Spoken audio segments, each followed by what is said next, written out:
Welcome to the Industrial Talk Podcast with Scott McKenzie.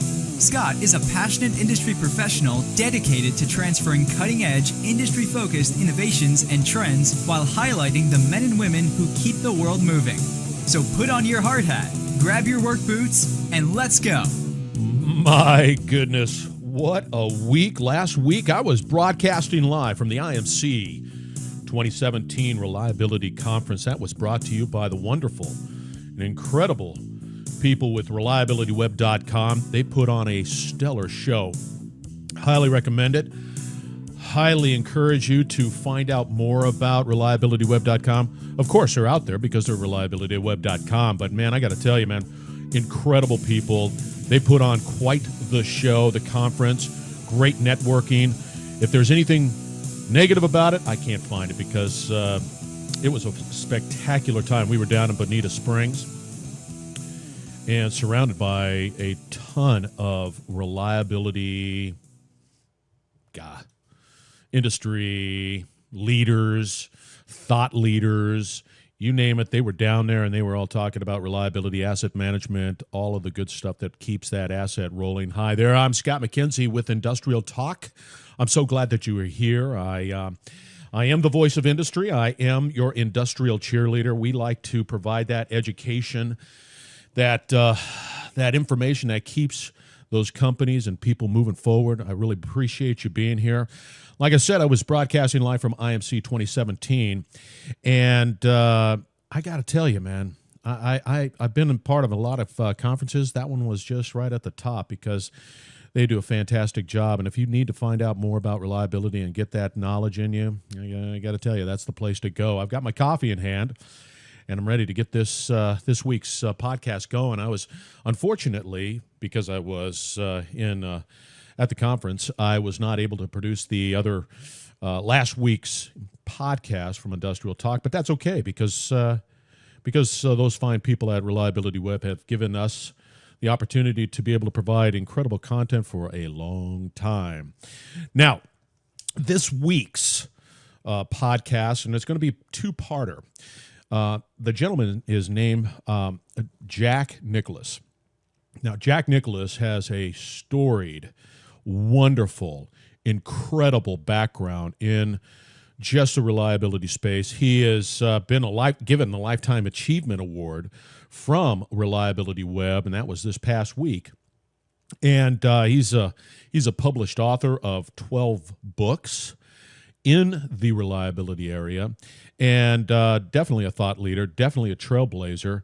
And so just bear with the being live at the IMC conference and listen to this gentleman, because if you have any desire to know what reliability is all about, get his books.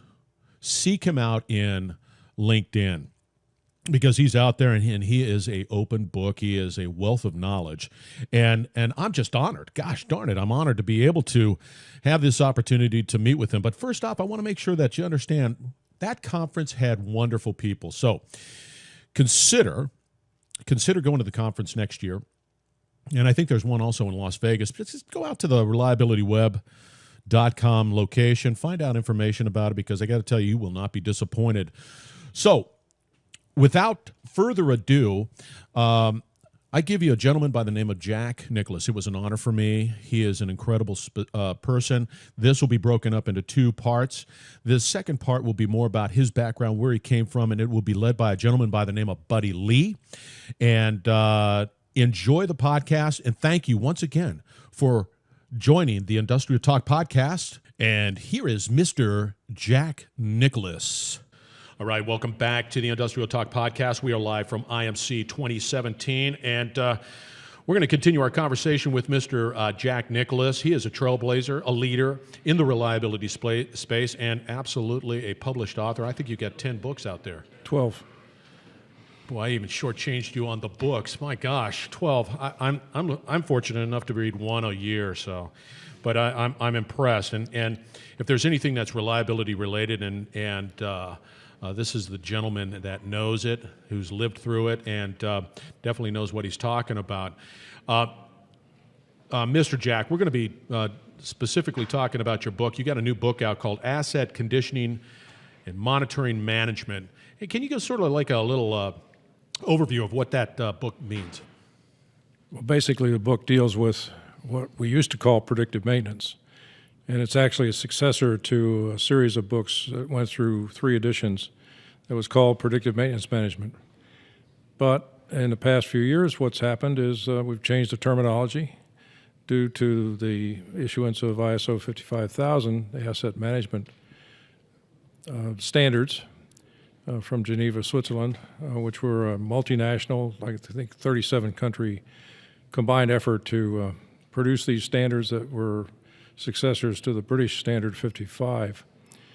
The book deals more exclusively with asset condition monitoring, if you will, or predictive maintenance. I use them interchangeably in the book. So there really isn't in my background, it's always been somewhat the predictive maintenance world where I'm trying to predict a condition on an asset, failure, whatever it might be. So asset conditioning, monitoring, management is similar. Roughly the same thing. But what I try to deal with in this book is the management aspect of it.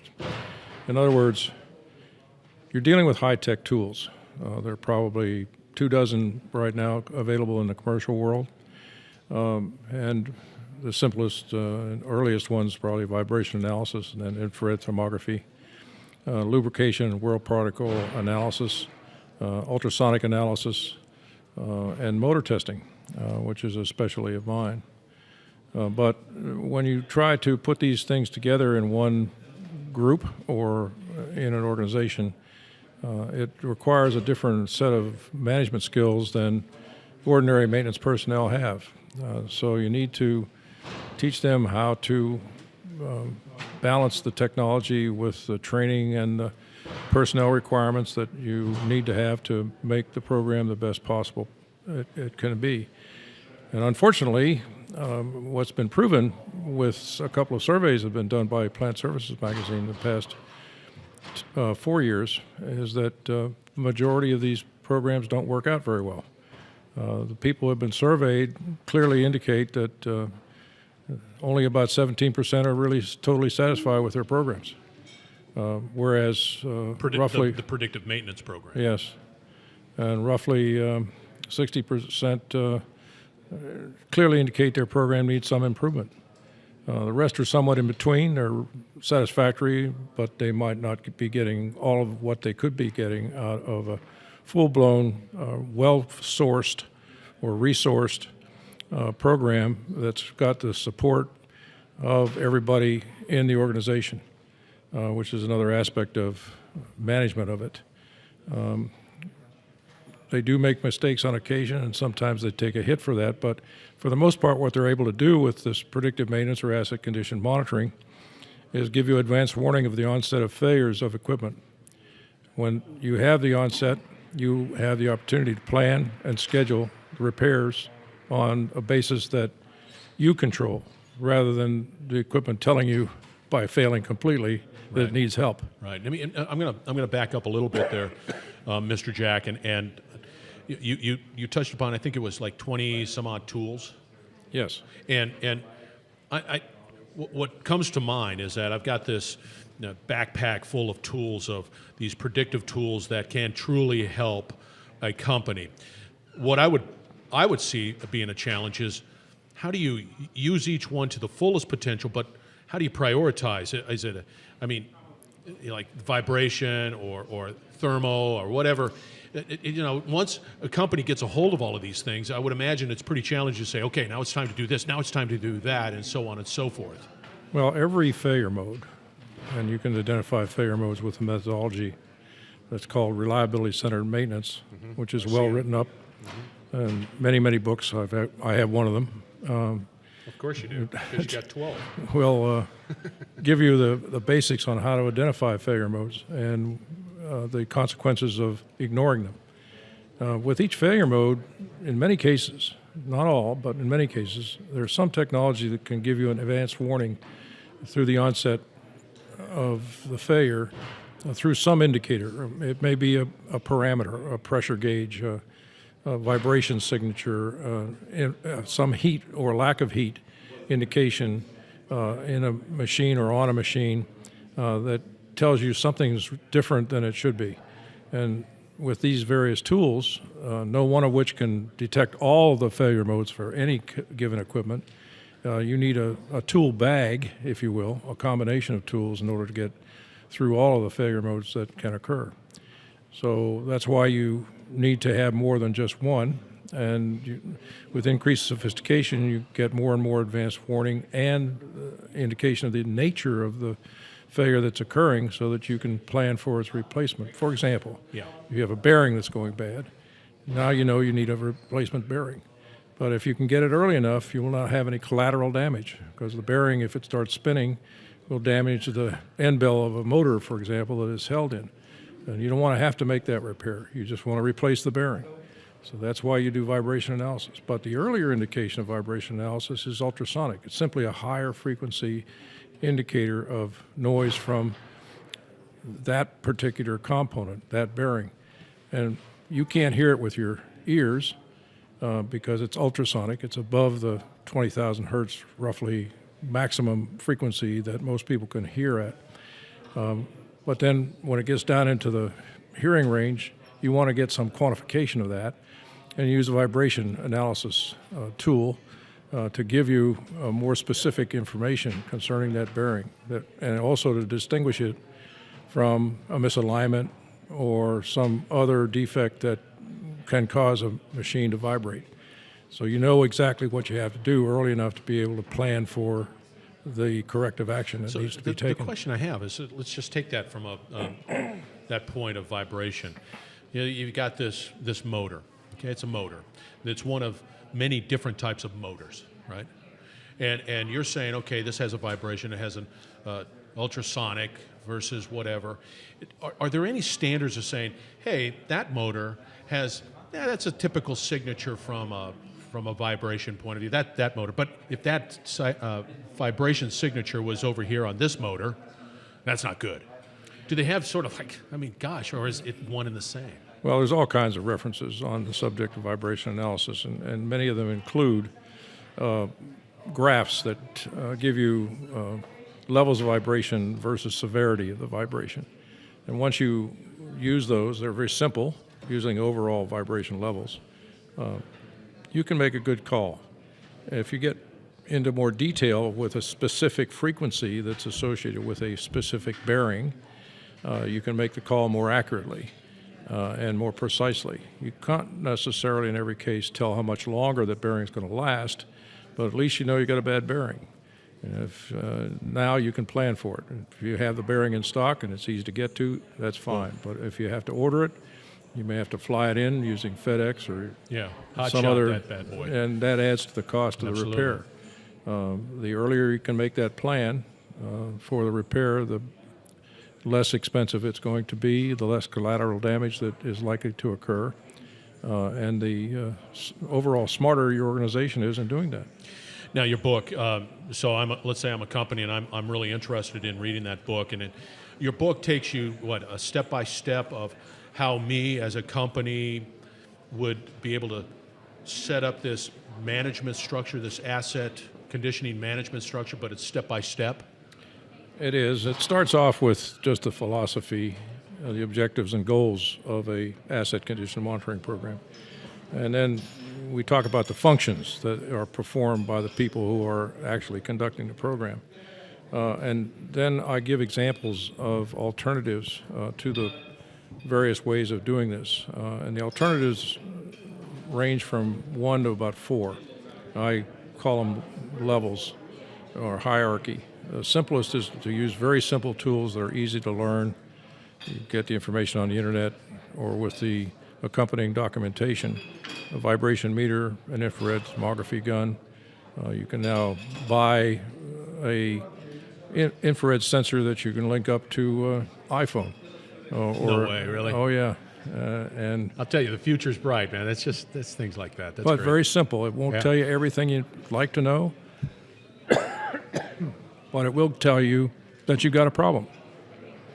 And there are other sensors, like ultrasonic sensors, that you can link up to an iPad, for example. You can also use the analytics that are put into an iPad to do laser alignment of machinery. Yep. So we're coming to an era where the cost of these tools, which are no longer really specialty tools, they are common use tools that you can use with common computer-based instrumentation and software. But that's at the very basic level. You want to go a little higher in sophistication with a lot more information, the ability to store data, recall it, compare it, trend analyze it, use statistical analysis on it, and other things. There are about 6 different analysis methods that can be applied locally. You can learn a lot about the machine and the progress that it's making towards a failure.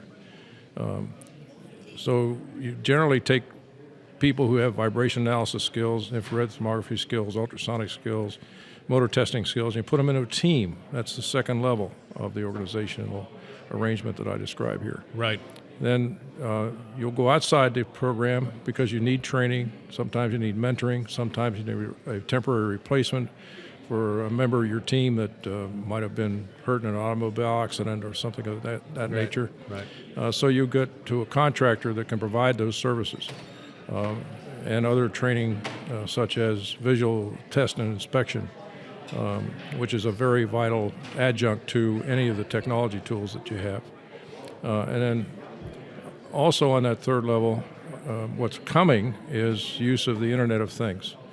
With the Everybody, it's like the buzz here today, Yeah. or at this conference. It's coming. a buzz, baby. and anybody who's not aware of it and starting to learn how to use it is going to fall behind in competition. So you When need say to have competition, somebody. Just real quick, it just that adoption and embracing, but from a competition point of view, you just better be in it, or nobody's going to look at you. Yeah, but you have to do it a smart way. Yeah. I've written a paper that says what people in the maintenance reliability business have to do to prepare themselves to take on the use of the Internet and these advanced analytics and cloud computing and all those things. That paper talks about my background in condition monitoring in the early days on nuclear submarines from 1971 to 1988. It really started to take off much better in the 90s when we got laptop computers. Yep. Instead of the big clunky ones that Yeah. we used to have, Right. or build ourselves in our case, in the case of PDMA Corporation. See, you can say that in a sentence. I could never say build myself. I was like, no, forget it. Well, I didn't, but I had some very smart people who did. And with software programs that are very innovative, easy to use and understand and apply. So you get into this situation where you need help with that because you generally don't have that kind of knowledge inside most organizations in the maintenance and reliability period. So you need another contractor to help you there, and ultimately you're going to have a contract with somebody who can provide those services. And you're going to do some things in the cloud. You're going to do most of the things, ideally, on site with your own tools that you have, and with even artificial intelligence can help you understand the nature of the failures that are occurring with the information that you can put into the algorithms. So we're coming to a new level. But back on the book, I've tied this to ISO 55000, the asset management thing, standard that comes out of Geneva, Switzerland, and indicate the impact that the asset condition monitoring, or the lack of it, would have at each stage of the life cycle of an organization, from the very early design stage, or even the concept stage before that, through to the installation stage, the operations and maintenance stage, and even decommissioning stage of an asset. I'll talk about all of that. And then I talk about... Just briefly, do you also touch upon, somebody was talking about brownfield. Yeah, brownfield means yeah, existing plants. that's right. Greenfield should be Brand new. Internet ready. That's right. But your book also, does it address brownfield and saying, okay, I got an existing, I want to do this, I got an existing asset, I want to apply these principles, boom. It does from the standpoint of the second level of the program that I outlined. Right. That's using the handheld tools that you carry That's around. Right. when we're talking about Internet of Things, it doesn't quite have that. A paper that I wrote does, and I may incorporate that in the next edition of the book. But because you have 12 and you can do that, it's not a big deal. Yeah, that's right. And then what I try to outline is key performance indicators that you should use to determine whether your program is working or not. You have to be honest about this, and you put it on economic terms. Dollars and cents. It's always dollars and cents. That's what the C-level people understand. Absolutely. That's what's going to make your program survive or not survive. Yeah, absolutely. So I have outlined how you should build various KPIs. I give examples of KPIs that have been used in the past by successful organizations in this business. And then the most important chapter, in my opinion, is the chapter on having a master plan for asset condition monitoring. The most successful programs that have gotten awards here at the International Maintenance Conference are the ones that had a detailed plan and followed the plan and kept it up to date. And every year they would update the plan for the next 5 years that they anticipated being in operation. So the master plan has a whole bunch of boilerplate stuff up front, including an executive summary, which, other than the budget that's in the plan, is the only thing the C-level people are going to read. Yes. And the rest of it's for the people who are actually going to carry out the program. Yeah. And their successors, which is very important. Yeah, I was going to tell you, because there's a lot of churn, just churn in business, and you got this plan, and the plan to a certain extent can be considered a static document. It does evolve and change and change as a result of business changes, but you're still moving down the path. Does the book also address, hey, you better have backup on this, because there's just going to be change, whether we like it or not? Absolutely. And I indicate that the evolution of a plan would, for example, require you to change it as you learn, maybe 4 times the first year, 2 times the next year, and at least annually after that. So plans are very important because plans give you gravitas, they give you credibility, they allow you to go to people from whom you need support, like from the IT people or contracts personnel or the human resources people. And if they know you've got a plan, whether they read it or not, they know you've got something that's more stable, that they can rely upon if they really need to read any part of it. Right. And they'll do more for you than if you don't have anything. And if you are disciplined in your plans, and they know that, hey, there's an active effort to keep it up to date, change, but keep it current so that it's relevant today. And also, one of the things I recommend putting in the plan is the history of the program as it's evolving. So at least every year, right, you should update to say the following things happened this year in terms of new equipment we purchased or new software we added. Right. Here's what it cost when we bought it this time, so you have a comparison for next time. My recommendation, because it changes so often, is that all the equipment, the technology, should be upgraded at least every 5 years. And you're going to be forced to upgrade in any case because Windows is going to come out with a Windows 11 to replace Windows 10 or something of that nature. You're right about that, yeah. And the software programs have to change with it. You that's have to with the budget tools for those. as well. So the tools. So the tools change because of electronics. Yeah. Having been in the business of building motor testers, I can tell you that the average life cycle of a motherboard, for example, or a complicated electronics board is about 18 months. About 18 months, they're not going to have that in stock anymore. You're going to have to buy another model, and you're going to have to accommodate that new model in whatever design you've got for your motor tester or anything else. 18 months. It's like millennials. It's the millennial motherboards. but it's today's world. It's the way things work today. Wow. You've got to accommodate it. And then I talk about recommendations for strengthening all components of a program. If you have an existing program, I've got 20 recommendations for further improving it. This is also sort of a desk reference book.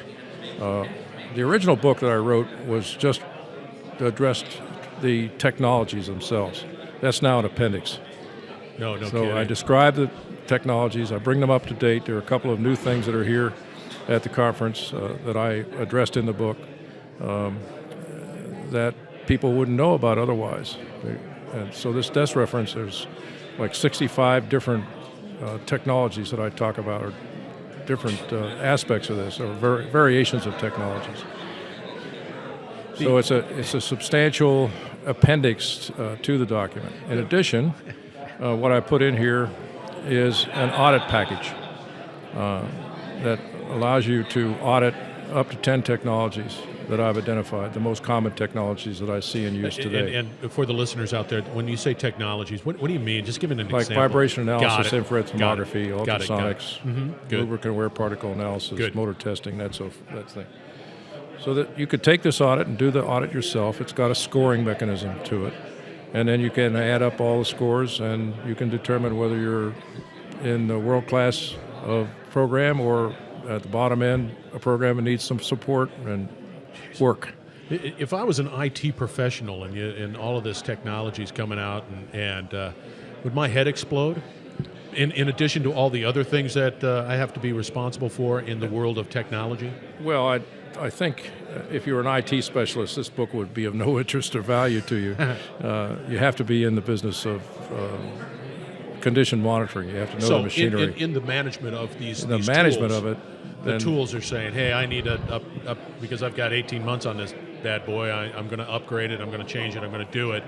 Is it recommended within your book that organization within the reliability have its own real technology, or is that something that's sort of sheltered out to the IT group? More or less sheltered out to the IT group, but you have to have them on your side. They have to understand what your needs are, and at least understand that you're serious about your needs. And you have to have enough clout with C-level people to have the priority for them to act in your behalf. So, and here's the funny thing. So I've been in other companies, and let's just say they purchase a tool, a thermography, right? So it comes in this beautiful case, and it's all wonderful, and it's got a pretty high price tag, and then some guy's going to go, and the company says, you're blessed, and you're going to go out and you're going to learn how to use that tool, and then you're going to go out and you're going to get trained, and then you're going to come back and you're going to be this representative. And I'm telling you, more often than not, that individual is then gone, goes some other place in the organization, and there sits the tool because they don't have the backup to be able to say, oh, it's still a valuable tool, and then it just sits there, and then it goes out. It's this whole management. It has to be embraced. It's a real cultural thing. Well, I address retention and succession. Try to get these people who have an interest in it to sort of line up to become part of the team, for example. And once you're on the team, then the question is, are you going to support them at just level 1 certification, or are you going to let them go to level 2? Or maybe even a third level on some of the technologies that can add to their expertise in applying the technologies. In my opinion, most people can go to level 2 and provide all the resources or all the talent that's necessary for almost any organization. But some of the bigger ones require level 3 personnel, as defined, for example, by the American Society for Non-Destructive Testing, which addresses vibration analysis, infrared thermography, and visual testing or visual inspection, in addition to the normal non-destructive testing technologies such as magnetic particle and dipenetrant testing and other technologies of that nature. So you've been coming to this conference for many years. You've seen it change. You've seen it evolve. You've recognized the changes that have taken place within the reliability space and the technology that's coming. Where do you see sort of this future going? If you had if you put your special glasses on and you're looking into the future, where do you see this reliability world going? Well, the problem is that not enough people have adopted reliability practices, and they still have a great need for them. They just don't even know it. Or they don't want to take the time for it, or they're not given the resources necessary. And that's the challenge, too. That's the big challenge. That's right. The methodology that leads to the best reliability program we have right now starts with what's called reliability-centered maintenance. That's been practiced for over 40 years, going on 50 years. It was developed by the airline industry and with Thank FAA goodness. support. Anybody who flies on a commercial airliner in the United States or from the United States is being protected by the fact that that aircraft is being maintained in accordance with reliability-centered maintenance practices. You cannot get an aircraft certified if you haven't met the requirements for reliability-centered maintenance. If that isn't a good argument for applying it to your own assets, then there is no. And it's no great. way That communicates the importance of RCM when it is. I was just thinking. I said, there's got to be a program that's applied to airlines because, well, it's catastrophic if they don't do things right. And it was before. The predecessor to RCM, that is reliability-centered maintenance, was time-directed maintenance. And time-directed maintenance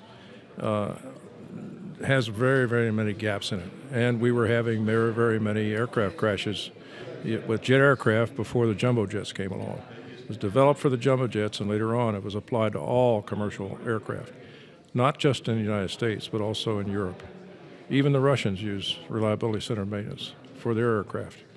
So, when we found out about it, in my case in 1971, before the seminal book that came out in 1978 described it, we adopted it for nuclear submarines. Now, up until that point, we'd lost 2 nuclear submarines for a variety of reasons, not including maintenance. But after that, we haven't lost any. 50 years of good performance on the nuclear submarine fleet. Just that information alone, that data alone, you would think that would encourage the C-level folks within an industry to just realize we can apply the same discipline to this asset as being applied to the airline or the submarines and so on. Well, the argument that makes most sense to most C-level personnel is the one that says if you understand there's a correlation between personnel safety and reliability of your assets, you would want to adopt a very solid reliability program, because no organization wants to be guilty of any kind of a safety incident that either costs injury or death of their employees. And as I say, again, there's a direct correlation between asset reliability and safety. And there's also a direct correlation between increased reliability and environmental safety.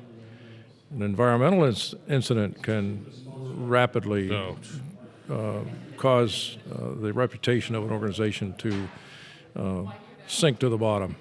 But if you have a high reliability program, for example, in wastewater treatment plants, you're far better off than not having it, because you're going to protect the environment much better with reliable equipment than unreliable equipment. Very simple.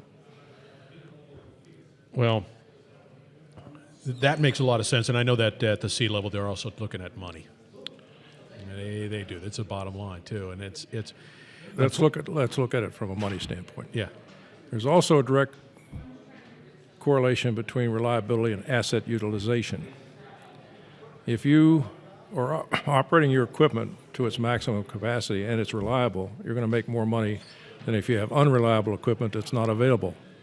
It's not being utilized. Okay, then I have to ask the elephant in the room is why? I mean, what you're telling me, it's like, okay, well, that makes all sense, and it's great, it's wonderful, but you've mentioned it, the challenge is the actual adoption of the program at the C level, and the opportunity is, of course, there's plenty of companies out there that would benefit from it. Why? It makes complete sense to me. It's a long, slow process to get the message to the right level.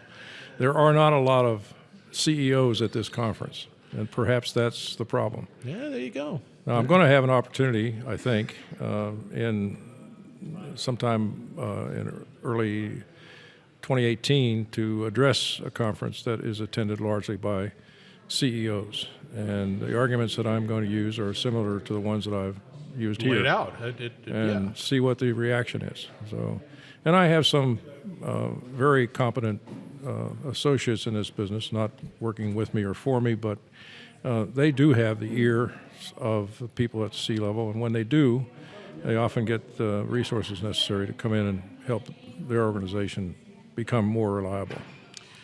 Well, Mr. Jack, thank you very much for spending. I know you're a busy man, and you've got a lot going on here at the conference. He's the trailblazer, a leader in reliability. He is a published author. You got to get. Hey, how would anybody get a hold of you? Are you on LinkedIn? I'm on LinkedIn. And it's Jack Nicholas. As the Saint, Nicholas, and it's JD as in Dorothy Nicholas at supernet.com. Got it, at Supernet. Because I got to tell you, everybody out there, you got to get a hold of this gentleman and at least have a conversation, get his books. He's got a ton of books. I've got another one in front of him. He's got a series on motor electrical predictive maintenance testing on motors. And then, of course, the other 12 books out there. Fantastic. Mr. Jack, thank you very much. I really appreciate your time. I know you're busy and got this through. It was my pleasure. Thank you. Pleasure is absolutely on this side of the desk. Have a wonderful day, guys, and thank you for joining the Industrial Talk podcast. We will be right back. Wow, what an incredible honor to be able to have the opportunity to interview Mr. Jack Nicholas. I can't recommend it enough to go out there on LinkedIn, become a part of his network, find his books out there. Yeah, I know you can find his books at reliabilityweb.com because they have a ton of reliability-related books, but find this one because you can't go wrong with getting this gentleman's book. And once again, I'd like to thank the folks at reliabilityweb.com and allowing Industrial Talk Podcast to broadcast live from IMC 2017. Now, this is going to continue. We got a lot of other interviews that happened from that particular conference, all of them just industry leaders, thought people that are passionate about their reliability. And once again, if you are thinking about getting into this profession, you've got to go to the reliabilityweb.com, reach out to the people there and get that information. And finally, thank you very much for your patience and with the live broadcast. But because we're committed to education, we're committed to providing this information, we'll do whatever is necessary to bring you the best in industrial in education and information. And once again, back to reliabilityweb.com. They are fantastic people. Thank you very much for allowing Industrial Talk to broadcast. And there will be much more. Stay tuned for Mr. Jack Nicholas's number 2, or 2 in the series interview, brought to you by a gentleman by the name of Buddy Lee. Once again, thank you and have a wonderful week.